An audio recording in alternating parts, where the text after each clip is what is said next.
નમસ્કાર, આપ જોઈ રહ્યા છો નવજીવન ન્યૂઝ અને હું છું આપની સાથે તોફિક ગાંચી। એક એમ્બ્યુલન્સ મારા પાછળ એક્ઝેક્ટ પડેલી છે અને એમ્બ્યુલન્સ કોઈ ખાનગી માલિકીની હોસ્પિટલની નથી, પરંતુ આ એમ્બ્યુલન્સ છે તે કડી નગરપાલિકાની માલિકીની છે। હું કેમેરામેનને કહીશ કે આપણને દ્રશ્યો બતાવે।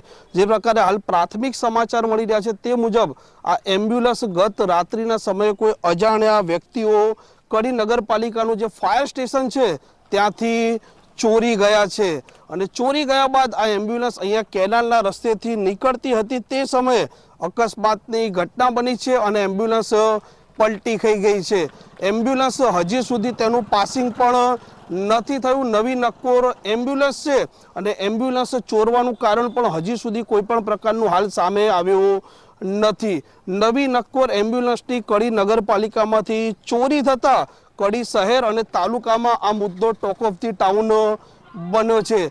કડી નગરપાલિકાના જે કોઈ સત્તાધીશો છે તેમણે આ મામલે કડી પોલીસ સ્ટેશનમાં જાણવા જોગ ફરિયાદ દાખલ કરી છે અને ફરિયાદ દાખલ કર્યા બાદ પોલીસ હવે આ મામલે તપાસ કરશે। ગાડી કેમ ચોરાઈ હતી, તેના શું કારણો હતા, ચોરનાર વ્યક્તિ કોણ છે, તેનો મોટિવ કોણ હતો। પરંતુ એક સરકારી ગાડી રાત્રિના સમયે જ્યારે ચોરી થાય ત્યારે સ્વાભાવિક છે કે શહેર હોય, તાલુકો હોય કે ગામડું હોય તેમાં ચર્ચાનું કેન્દ્ર બને। નવી નક્કોર એમ્બ્યુલન્સની ક્યારે ખરીદી કરી હતી તે પણ તપાસમાં બધું સામે આવશે। એમ્બ્યુલન્સનો ઉપયોગ અને હેતુ કેવી રીતે કરવાનો હતો તે પણ સામે આવશે। કડી નગરપાલિકાના જે કોઈ સત્તાધીશો છે, જે કોઈ જવાબદાર વ્યક્તિ છે તે આ મામલે હજી સુધી પ્રતિક્રિયા આપવાનું ટાળી રહ્યા છે અને તેમની હજી સુધી કોઈ પ્રતિક્રિયા આપી નથી।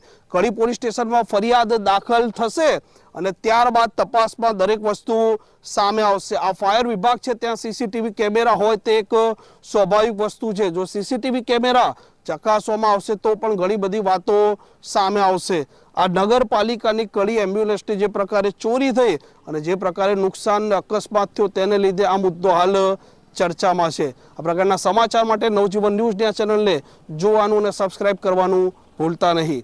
વૈષ્ણવજન તો તેને કહીએ જે પીડ પરાઈ।